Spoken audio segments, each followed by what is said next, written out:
Parler de la Chine, notre surfeuse du samedi aussi. Et Julia, vous nous avez trouvé des infos justement sur la toile avec un projet assez intéressant, semble-t-il.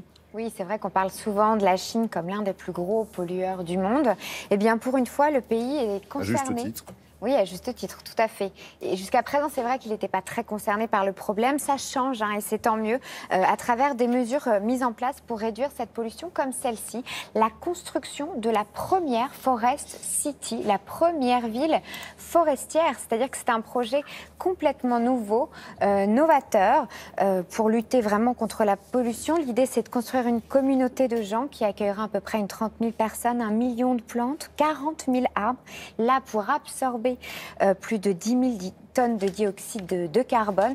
Ça donne un projet pharaonique, complètement fou, très ambitieux, dans la province de Liuzhou, prévu pour 2020. Vous voyez les images, ce sont des belles images, assez étonnantes. On sait que ce pays souffre beaucoup de problèmes atmosphériques, on en parle beaucoup et régulièrement sur Internet, parce que c'est vrai qu'il y a des... Ça, vous voyez, c'est la carte des taux de pollution. Ouais. Vous voyez l'Australie au sud et la Chine ici.